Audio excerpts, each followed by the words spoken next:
एक जिंदा सांप राजा की लड़की के पेट में रहता था। सांप ने राजा की लड़की को अपने वश में किया हुआ था। जब रात होती तो वो कुछ देर के लिए राजकुमारी के मुख से बाहर निकलकर जंगल की तरफ चला जाता और सुबह होने से पहले ही वो फिर से उसके अंदर चला जाता। राजकुमारी इस बात से बिल्कुल अनजान थी कि उसके अंदर एक सांप ने डेरा डाला हुआ है। अनजाने में वो पूरी तरह से उस नाग के वश में थी। राजमहल में किसी को भी इस बात की भनक तक नहीं थी कि राजकुमारी के अंदर एक 7 फुट का सांप रहता है। सभी यही समझते कि पता नहीं राजकुमारी को क्या बीमारी लग गई जिसके कारण वो हमेशा अचेत रहती है। बड़े से बड़े वैद्य और हकीम भी इस बात का पता नहीं लगा पाए। लखन जब राजमहल के अंदर गया तो उसने देखा कि वहाँ पर बहुत सारे वैद्य और हकीम राजकुमारी को ठीक करने के लिए लगे हुए हैं। एक कोने में खड़े होकर चुपचाप लखन ये सारा माजरा देखने लगा। जब शाम का समय हुआ तो सभी हकीम और वैद्य धीरे धीरे करके वहाँ से चले गए। तब लखन राजा के मंत्री के पास गया और बोला, मंत्री महोदय, सभी अपना प्रयास कर चुके हैं, अब एक मौका मुझे भी दिया जाए। लखन की बात सुन मंत्री उसे अपने साथ ले राजा के पास जाता है और लखन का प्रस्ताव राजा के सामने रखता है। बेचारा हर तरफ से निराश हो चुका राजा एक बार अनमने ढंग से लखन की तरफ देखता है, फिर दुखी मन से कहता है, बताओ तुम मेरी बेटी का इलाज किस प्रकार करोगे। लखन राजा को प्रणाम कर बोला, महाराज, मुझे एक रात अपनी बेटी के साथ ठहरने की इजाजत दीजिए, तभी मैं किसी नतीजे पर पहुंच सकूंगा। एक बात और महाराज, मैं बिल्कुल एकांत में राजकुमारी के साथ रहना चाहता हूँ, तभी मैं अच्छे से ध्यान लगाकर राजकुमारी जी की बीमारी का पता लगा पाऊंगा। लखन की आत्मविश्वास भरी बातों से राजा के मन में हल्की सी उम्मीद जागी। उसने लखन को रात में राजकुमारी के साथ एकांत में रुकने की इजाजत दे दी। राजा की इजाजत मिलते ही लखन राजकुमारी के कक्ष में गया और उससे कुछ दूर एकदम चुपचाप बैठकर उसे देखने लगा। जैसे ही रात के 12 बजे का समय हुआ तो अचेत अवस्था में पड़ी हुई राजकुमारी के मुंह से सांप बाहर निकला और महल के परिसर से होता हुआ जंगल की ओर चला गया। ये सब देख लखन दंग रह गया। वो बिना कुछ हरकत किए चुपचाप वहीं बैठा रहा। जब रात का आखिरी पहर खत्म होने को आया तब वो सांप वापस लौटा और राजकुमारी चंद्रकला के मुख से होता हुआ पूरा उसके अंदर समा गया। दम साधे लखन ये सारा माजरा देखता रहा। सारा माजरा देख उसे समझते देर न लगी कि राजकुमारी की सारी बीमारी की जड़ ये सांप ही है। सुबह हुई तो राजा चंद्रसेन डर और बेसब्री के मिश्रित भावों के साथ लंबे लंबे कदम रखता हुआ अपने मंत्री के साथ राजकुमारी के कमरे में आया और बेसब्री से उसने लखन से पूछा, बताओ लड़के, तुम किस नतीजे पर पहुँचे? क्या मेरी बेटी ठीक हो जाएगी? लखन बोला, महाराज, मुझे राजकुमारी की बीमारी का पता चल गया है और ईश्वर ने चाहा तो वो जरूर ठीक हो जाएगी। आप मुझे एक रात का समय और दीजिए और मेरे लिए एक तलवार, एक मिट्टी से भरी हुई बड़ी सी बाल्टी का इंतजाम कर दीजिए। लखन की बात सुन राजा को बहुत सुकून मिला। उसने मंत्री को लखन के द्वारा मांगा गया सारा सामान उसे देने का निर्देश दिया। अब सभी को इंतजार था तो बस रात का। राजकुमारी को सांप के चंगुल से मुक्त कराने के लिए लखन रात्रि के आने का बेसब्री से इंतजार कर रहा था। पूरी तैयारी के साथ हाथ में धार धार तलवार लिए लखन राजकुमारी की ओर निगाहें गढ़ाकर उससे कुछ दूरी पर बैठ गया। जैसे ही राजमहल के घड़े ने रात्रि के 12 बजे का घंटा बजाया, वैसे ही फुंफकारता हुआ सांप राजकुमारी के मुख से निकला तो उसके इंतजार में बैठे लखन ने अपनी धार धार तलवार से उस पर तेजी से ऐसा वार किया कि तुरंत सांप 2 टुकड़ों में जमीन पर बिखर गया। लखन ने सांप के दोनों टुकड़ों को उठाकर रेत से भरी बाल्टी के अंदर दबा दिया और सुबह होने से पहले ही बाल्टी समेत मृत सर्प को जंगल में ले जाकर उसे आग के हवाले कर दिया और वापस राजमहल लौट आया। तब तक सुबह होने का समय भी करीब हो चला था। राजमहल जब लखन ने राजकुमारी चंद्रकला को जगाया तो हमेशा अचेत अवस्था में रहने वाली राजकन्या तुरंत उठकर बैठ गई, क्योंकि अब उसके अंदर से वो सर्प निकल चुका था तो उसका प्रभाव भी खत्म हो चुका था। राजकुमारी उठते ही हैरान थी। उसे ऐसा लग रहा था जैसे पता नहीं वो कितने सालों से नींद में थी। जब लखन ने राजकुमारी से उसके स्वास्थ्य के बारे में पूछा तो अचंभित राजकुमारी ने अपने आप को बिल्कुल ठीक बताया। तब तक सुबह भी हो चुकी थी। उधर राजा भी पूरी रात सोया नहीं था। उसे बस इंतजार था तो सुबह का। जैसे ही सुबह हुई राजा बेसब्री से भागा भागा राजकुमारी के कक्ष में आया। जब उसने बिल्कुल सही सलामत अपनी बेटी को बैठे और बात करते पाया तो उसकी खुशी का ठिकाना ना रहा। आंखों में अश्रु लिए राजा ने तुरंत अपनी लाडली बेटी को गले लगा लिया। भरे हृदय से राजा ने हाथ जोड़कर लखन का शुक्रिया अदा किया और अपनी शर्त के अनुसार राजकुमारी चंद्रकला का विवाह लखन के साथ कर दिया। जब राजा ने लखन को अपना आधा राज्यपाट देना चाहा तो लखन ने राज्य लेने से साफ मना कर दिया। ऐसा स्वाभिमानी दामाद पाकर राजा चंद्रसेन खुशी से फूला नहीं समाया। उसने खुशी खुशी बहुत सारा धन देकर अपनी बेटी चंद्रकला को लखन के साथ विदा कर दिया। जब राजकुमारी चंद्रकला को ले लखन अपने राज्य उज्जैन नगरी पहुंचा तो उसकी भाभी समेत पूरे परिवार ने उन दोनों का हार्दिक स्वागत किया। लखन खुशी खुशी अपनी नवविवाहिता पत्नी राजकुमारी चंद्रकला के साथ रहने लगा। कुछ ही दिन बाद उज्जैन नगर में एक भव्य समारोह था जिसमें राजकुमारी चंद्रकला भी अपनी भाभी के साथ समारोह देखने गई हुई थी। तभी मेले में दूसरी तरफ से दैत्य दंभिकासुर ने प्रस्थान किया। इतने बड़े दानव को देख समारोह में हड़कंप मच गया। हर कोई अपनी जान बचाने के लिए इधर उधर भाग रहा था। दैत्य को देख राजकुमारी चंद्रकला भी अपनी भाभी के साथ जब समारोह से भागकर जाने लगी, तभी दंभिकासुर की नजर राजकुमारी चंद्रकला पर पड़ गई। राजकुमारी के रूप यौवन को देखते ही दानवराज दंभिकासुर उस पर मोहित हो गया। दैत्य अपने पूरे जीवन काल में बहुत सी स्त्रियों के साथ खेला था, पर आज तक उसने इतनी सुंदर स्त्री कभी नहीं देखी थी। पलक झपकते ही उसने चंद्रकला को उठा लिया और उसे राज्य के बाहर अपनी गुफा में ले गया। राजकुमारी के रूप यौवन पर आसक्त हो दैत्य दंभिकासुर उसे अपनी गुफा में उठा ले जाता है। राजकुमारी चंद्रकला का रो रो कर बुरा हाल था। उस बेचारी की तो किस्मत ही खोटी थी। कितने सालों तक वो उस नाग के चंगुल में फंसी रही। कुछ ही दिन पहले नाग से आजाद हुई थी। सोचा अब जिंदगी अच्छे से गुजरेगी, पर अब दैत्य दंभिकासुर ने उसे अपनी गुफा में ला पटका। न तो उसके आंसू रुकने का नाम ले रहे थे और न वो किस्मत को कोसने से। उसकी मनमोहक सुंदरता से अभिभूत दैत्य ने उसके साथ किसी प्रकार का बल प्रयोग नहीं किया। वह उस अद्भुत नारी को जबरदस्ती नहीं बल्कि उसकी सहमति से प्राप्त करना चाहता था। दंभिकासुर ने राजकुमारी से कहा, या तो तू अपनी मर्जी से मेरे साथ रहने के लिए सहमत हो जा, अन्यथा आजीवन तू ऐसे ही मेरी कैद में सड़ती रहेगी। दैत्य की बात सुन राजकुमारी चंद्रकला गुस्से से रोती हुई बोली, मैं तुम्हारे साथ रहने से पहले मरना पसंद करूंगी, और अगर तुम ये सोचते हो कि तुम मुझे यहाँ उठा लाए तो मैं तुम्हारी हो गई, तो ये तुम्हारी सबसे बड़ी भूल है। मेरा पति मुझे ढूंढते हुए यहाँ जरूर आएगा और वो तुझे छोड़ेगा नहीं। राजकुमारी की बात सुन दंभिकासुर घिनौनी हंसी हंसते हुए बोला, लगता है तुम पागल हो गई हो। मैंने तुम्हें यहाँ 7 तालों के भीतर बंद किया है। यहाँ तक किसी का भी पहुँचना असंभव है, और अगर गलती से कोई यहाँ तुझे ढूंढता हुआ आ भी गया तो मैं उसे एक कीड़े की तरह मसल दूंगा। ये तो तेरी सूरत मुझे भा गई, वरना अब तक तू भी कब की ऊपर जा चुकी होती। तेरी भलाई इसी में है कि तू स्वेच्छा से मेरी बात मान जा, वरना अंजाम बहुत बुरा होगा। इतनी बात कह दंभिकासुर वहाँ से चला गया। उधर जब मेले से दंभिकासुर राजकुमारी को उठाकर ले गया था तो लखन की भाभी बेचारी बेबस और लाचार सी बस उसे देखती रह गई। बहते अश्रुओं के साथ वो घर जाती है और सारा किस्सा लखन को कह सुनाती है। भाभी की बात सुन लखन के पैरों नीचे से जमीन सरक जाती है। वो तुरंत भारी कदमों से अपनी पत्नी चंद्रकला को खोजने निकल पड़ता है। कई दिनों तक जंगलों और शहरों की खाक छानता भूखा प्यासा लखन अपनी पत्नी को ढूंढता ढूंढता भटक रहा था। तभी उसे एक कुटिया दिखाई देती है। थका हारा लखन जब कुटिया के अंदर जाता है तो उसे अंदर एक साधु बाबा दिखाई देते हैं। लखन उनको प्रणाम कर वहीं बैठ जाता है। लखन की हालत देख महात्मा जी ने पहले उसे अच्छे से जलपान कराया और फिर बोले, बेटा तुम कौन हो और यहाँ जंगलों में क्यों भटक रहे हो। तब लखन महात्मा जी को अपनी सारी व्यथा कह सुनाता है। लखन की सारी दास्तान सुन महात्मा जी बोले, बेटा तुम जिस राक्षस की बात कर रहे हो उसका नाम दैत्य दंभिकासुर है। वो जहाँ भी जाता है तबाही मचा देता है। आज तक उसे कोई भी परास्त नहीं कर पाया। जिसने भी उससे मुकाबला करने की कोशिश की वो पत्थर का बन गया। इसलिए मेरी सलाह मानो और वापस अपने घर लौट जाओ, इसी में तुम्हारी भलाई है। उसके पीछे जाकर क्यों अपने प्राण गंवाते हो। साधु की बात सुन क्षण भर के लिए लखन सन्न रह जाता है। थोड़ी देर बाद धड़कते दिल के साथ उठकर वो महात्मा जी के चरण पकड़ लेता है। उसकी आंखों में डर और साहस के मिश्रित भाव थे। बने रहे।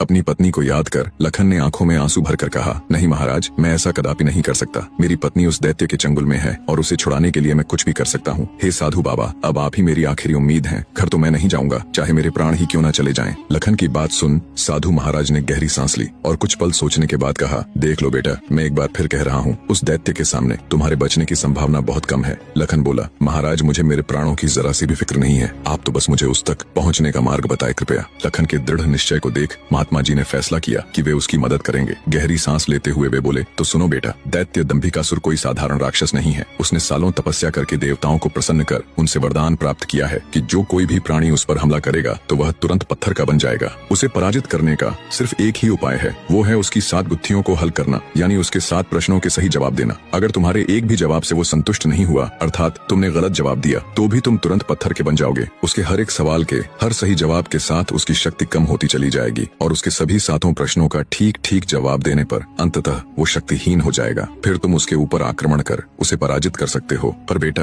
वो बिना शक्तियों के भी बहुत बलशाली है, तुम फिर भी उसका मुकाबला नहीं कर पाओगे। महात्मा जी की बात सुन और दैत्य दंभिकासुर को पराजित करने का पूरा उपाय जान। डर की लहर के साथ लखन का पूरा शरीर झंझना जाता है, पर फिर वो अपनी पत्नी को याद कर दैत्य दंभिकासुर के पास जाने का निर्णय लेता है। लखन ने महात्मा जी के चरण छूकर कहा, महाराज, मैं तैयार हूँ, कृपया मुझे उस दैत्य के पास जाने का मार्ग बताएं। महात्मा जी ने लखन को आशीर्वाद देते हुए दैत्य दंभिकासुर की गुफा का रास्ता बता दिया। दृढ़ निश्चय कर एक अदम्य जोश के साथ लखन दंभिकासुर की गुफा की ओर चल पड़ता है। कुछ देर तक कठिन यात्रा करने के बाद लखन उस भयानक गुफा के द्वार पर पहुंच जाता है। वह अपनी तलवार निकालकर गर्जना करता है, दंभिकासुर बाहर आ और मेरा सामना कर। लखन की ललकार सुनकर दंभिकासुर गुफा से बाहर आता है और क्रोध में दहाड़ता है, कौन मूर्ख है जो मेरी शांति को भंग कर रहा है। भारी भरकम विशालकाय दानव को देख लखन के पूरे शरीर में सिरहन दौड़ गई। हिम्मत जुटाते हुए लखन बोला, हे दुष्ट राक्षस, मैं उस स्त्री का पति हूँ जिसे तू बलपूर्वक उठाकर लाया है। पूछ तेरे वो 7 सवाल, मैं जवाब देने के लिए तैयार हूँ। सवालों की बात सुन दंभिकासुर चौंक गया, फिर कुछ सोचकर बोला, ओ तो तू उस धूर्त साधु से मिलकर आया है, उसी ने तुझे मेरे रहस्य का पता बताया है। पर अब क्या फायदा, मैं तेरी फूल सी पत्नी को तो कच्चा ही निगल गया हूँ। क्या स्वादिष्ट मांस था उसका। दैत्य दंभिकासुर का इतना कहना था कि लखन अपना आपा खो बैठा और आगे बढ़कर पूरी ताकत के साथ तलवार से दैत्य पर वार किया। लेकिन जैसे ही उसकी तलवार दैत्य को छूती है, देवताओं के वरदान के कारण वो भी तुरंत पत्थर का बन जाता है। बने रहे। अपनी पत्नी को दानव के चंगुल से छुड़ाने गए लखन को दैत्य दंभिकासुर छल कपट से झूठ बोलकर पत्थर का बना देता है। लखन के पत्थर का बनते ही दैत्य दंभिकासुर जोर जोर से शैतानी हंसी हंसता है। बड़ा आया था मेरी 7 गुत्थियों को सुलझाने वाला। उसकी शैतानी हंसी से सारी वादियां दहल उठती हैं। घिनौनी हंसी हंसता हुआ दंभिकासुर अपनी गुफा में जाता है और राजकुमारी चंद्रकला से कहता है, एक कीड़ा आया था बाहर, कह रहा था तुम्हारा पति है। तुम तो बड़े बड़े दावे कर रही थी कि मेरे पति को जब मालूम चलेगा तो वो मुझे छोड़ेगा नहीं। अरे उसे मसलने के लिए तो मुझे अपने हाथों की भी जरूरत नहीं पड़ी, एक छोटे से झूठ से ही विचलित हो मिट्टी में मिल गया। इतना कह दानव जोर जोर से हंसता है। दंभिकासुर की बात सुन राजकुमारी चंद्रकला एकदम सन्न रह जाती है, मानो उसके शरीर में प्राण ही न हो। कुछ देर बाद जब थोड़ा होश संभाला तो रोती गिड़गिड़ाती हुई राजकुमारी बोली, दुष्ट दानव, क्या किया तूने मेरे पति के साथ। ऐसा नहीं हो सकता, मेरा पति नहीं मर सकता, कह दे कि तूने मुझसे झूठ कहा है। राजकुमारी चंद्रकला की बात सुन दंभिकासुर बोला, मूर्ख स्त्री, तूने मुझे समझ क्या रखा है कि तेरा वो कीड़ा पति मुझे मारेगा। अरे पागल औरत, मैं अमर हूँ, मेरा कोई कुछ नहीं बिगाड़ सकता, मुझे देवताओं से वरदान मिला है। इतना कह दंभिकासुर राजकुमारी के बिल्कुल पास जाकर बोला, अब तो तेरा पति भी नहीं रहा, अब तो मेरी बात मान ले। दानव की बात का कोई प्रतिवचन दिए बिना बेचारी राजकुमारी बेजान सी धरती पर गिर पड़ती है। उसकी आंखों से लगातार अश्रु बह रहे थे। उधर जब अपनी पत्नी को खोजने गया लखन कई दिनों तक घर नहीं लौटा तो उसके परिवार वाले अत्यंत चिंतित थे। लखन की माँ और उसकी भाभी का तो रो रो कर बुरा हाल था। लखन का बड़ा भाई महेंद्र भी गहरी चिंता में था। अंततः कुछ भी न सुझने पर महेंद्र अपने अनुज भाई लखन को खुद ढूंढने का निश्चय कर अपनी माता व पत्नी से आज्ञा ले घर से चल पड़ता है। बड़ा भाई महेंद्र लखन की खोज में जंगल में भटकते हुए उसी साधु की कुटिया पर जा पहुंचा। उसने महात्मा जी को प्रणाम किया और थोड़ी देर सुस्ताने के लिए वहीं साधु की कुटिया के बाहर बैठ गया। महेंद्र को देख महात्मा जी ने उससे पूछा, हे वत्स, तुम इस निर्जन जंगल में क्यों भटक रहे हो। तो महेंद्र ने शुरू से अंत तक सारा वृत्तांत महात्मा जी को सुनाया। सारा वृत्तांत सुन महात्मा जी के चेहरे पर चिंता की लकीरें उभर आईं। उन्हें इस प्रकार विचार मग्न देख महेंद्र ने पूछा, हे महाराज, मेरी बात सुनकर आप किन विचारों में खो गए और आपके चेहरे पर ये चिंता की लकीरें मैं साफ देख सकता हूँ, इसका क्या कारण है गुरुजी। महात्मा जी ने गंभीर स्वर में कहा, हे वत्स, मैं तेरे भाई लखन को जानता हूँ, वह भी मेरे पास आया था और उसने मुझे सारा वृत्तांत सुनाया था कि कैसे वह राक्षस उसकी पत्नी को उठा ले गया। महात्मा जी की बात सुनकर महेंद्र एकदम स्तब्ध रह गया। उसकी आंखों में आश्चर्य और चिंता के भाव उभर आए। महेंद्र बोला, तो कहाँ है मेरा अनुज महाराज, वो ठीक तो है, वो घर क्यों नहीं लौट रहा। हे महाराज, कृपया जल्दी से मुझे बताए, मुझसे सब्र नहीं हो रहा, बने रहे। जब महेंद्र अपने छोटे भाई लखन के बारे में साधु महाराज से पूछता है तो साधु जी लखन के उनके पास आने से लेकर दैत्य दंभिकासुर के पास जाने तक का सारा वृतांत कह सुनाते हैं। सारी बात सुन महेंद्र महात्मा जी के चरण पकड़ लेता है और कहता है, हे साधु महाराज, आप तो सर्वज्ञानी हैं। जब आपको दैत्य दंभिकासुर के रहस्य के बारे में पता था तो अवश्य आप ये भी जानते होंगे कि लखन का यहाँ से जाने के बाद क्या हुआ। हे महाराज, कृपया मुझे बताए कि आगे क्या हुआ। तब साधु बाबा गंभीर स्वर में बोले, हे वत्स, आगे वही हुआ जिसका मुझे पहले से ही भय था। मैंने लखन को जाने से पहले बार बार समझाया था और उसे अच्छी तरह से उस दुष्ट दानव की शक्तियों से अवगत भी करवाया था, पर उसने मेरी बात नहीं मानी और अपनी पत्नी को बचाने के लिए उस दैत्य से भिड़ गया। फलस्वरूप उस धूर्त दानव ने छल कपट से उसे भी पत्थर का बना दिया। इतना सुनते ही महेंद्र को कांटो तो खून नहीं, उसका चेहरा एकदम से पीला पड़ गया और हल्क सूख गया। कुछ दिन पहले ही तो उनके पिताजी उन्हें छोड़कर चले गए थे और अब उसे जान से भी प्यारा छोटा भाई लखन भी पत्थर का बन गया। उसकी हालत देख महात्मा जी उसे सांत्वना देते हुए बोले, बेटा अब क्या हो सकता है, होनी को कौन टाल सकता है। महेंद्र तो जैसे शून्य में था, मानो उसके शरीर शरीर में प्राण ही ना हो। कुछ देर तक वहाँ घोर सन्नाटा छाया रहा। कुछ होश ठिकाने आने पर आंखों में अश्रु लिए महेंद्र बोला, हे महाराज, अब आप ही मेरी मदद कीजिए और मुझे रास्ता दिखाए जिससे मेरा अनुज फिर से अपने मानव रूप में लौट आए। महेंद्र की बात सुन महात्मा जी बोले, बेटा ऐसा तो कोई रास्ता नहीं है। जैसा कि मैंने बताया, उस दुष्ट दानव की 7 गुत्थियों का जवाब देना ही इस समस्या का एकमात्र हल है। कोई व्यक्ति जब उसके सभी सवालों के जवाब देकर उसे पराजित कर मौत के घाट उतार देगा, तब तुम्हारा भाई लखन ही नहीं बल्कि उस मक्कारी दैत्य द्वारा श्रापित किए गए सभी जीव अपने वास्तविक रूप में लौट आएंगे। महेंद्र बोला, महाराज आप तो सर्वशक्तिमान हैं, फिर आप ऐसा क्यों नहीं करते? महेंद्र की बात सुन महात्मा जी बोले, बेटा बेशक मैं उस पापी दानव के सभी सवालों का जवाब दे सकता हूँ, पर मेरी भी कुछ सीमाएं हैं जिन्हें मैं चाहकर भी नहीं लांघ सकता। इतना कह साधु महाराज चुप हो जाते हैं। तब महेंद्र बोला, ठीक है महाराज, तो फिर मैं खुद जाऊंगा अपने अनुज को बचाने और उस दुष्ट दैत्य के सवालों का जवाब देने। महेंद्र की बात सुन महात्मा बोले, बेटा तुम भी उसका कुछ नहीं कर पाओगे, फलत अपने भाई की तरह उसके जाल में फंसकर पत्थर के बन जाओगे। फिर भी अगर तुम जाने का निश्चय कर ही चुके हो तो एक बात का ध्यान रखना, वो दुष्ट तुम्हें भटकाने की कोशिश करेगा। उसकी बातों पर कोई भी प्रतिक्रिया दिए बिना सीधे उससे बस उसके सवाल पूछना। साधु महाराज के निर्देश सुन। महेंद्र जी महाराज कह साधु से विदाई लेकर दैत्य दंभिकासुर की गुफा की ओर चल देता है। कठिन यात्रा करने के पश्चात महेंद्र उस भयानक गुफा के द्वार पर पहुंच जाता है और दैत्य दंभिकासुर को पुकारता है, हे दुष्ट दानव, बाहर आ, मैं आज तेरे सभी सवालों के जवाब दे तेरा काम तमाम कर दूंगा। महेंद्र की बातें जब दंभिकासुर सुनता है तो गुस्से में लाल पीला होकर भागता हुआ गुफा से बाहर आता है। गुस्से से लाल पीला हो दंभिकासुर गुफा से बाहर आकर दहाड़ने लगा, अब कौन मूर्ख मेरे हाथों से मरने आया है। उसकी दहाड़ इतनी शक्तिशाली थी कि पूरा जंगल थर्रा उठा। महेंद्र ने भी जब दैत्य के विकराल रूप को देखा तो क्षण भर के लिए तो वो भी ठिठका, पर फिर गुस्से से गर्जना करते हुए बोला, तो तू है वो दुष्ट राक्षस जिसने मेरे भ्राता की धर्मपत्नी का हरण किया और मेरे अनुज को पत्थर का बना दिया। दुष्ट दानव, आज तेरा अंत निश्चित है। पूछ फरेबी राक्षस, कौन से हैं तेरे वो 7 सवाल, मैं भी तो जानूं। दंभिकासुर घिनौनी हंसी हंसते हुए बोला, ओह, तो तू उस निकम्मे कीड़े का भाई है जो मेरे शाप की भेंट चढ़ गया। लगता है तेरा भी जीने से मन भर गया, जो तू सब जानते हुए भी यहाँ आया। महेंद्र क्रोध से दांत पीसते हुए बोला, घिनौने राक्षस, बातों में वक्त जाया मत कर। मैं तेरी बातों में आने वाला नहीं हूँ। जल्दी से पूछ तेरे वो सवाल, नहीं तो मैं तुझे इसी क्षण यमलोक पहुँचा दूंगा। ये सुन दंभिकासुर घिनौनी हंसी हंसकर नृत्य करते हुए बोला, सुन मूर्ख, मैंने तेरे भाई की पत्नी के साथ खूब विहार किया और जब मेरी इच्छा पूर्ण हुई तो उसके मांसल शरीर को कच्चा ही भक्षण कर लिया। क्या स्वादिष्ट मांस था उसका। अब तेरी बारी है, पर तुझे तो मैं पत्थर भी नहीं बनाऊंगा, सीधे तेरे टुकड़े टुकड़े कर डालूंगा। दैत्य दंभिकासुर के बोले गए ये बोल महेंद्र की छाती में किसी भाले की तरह लगे।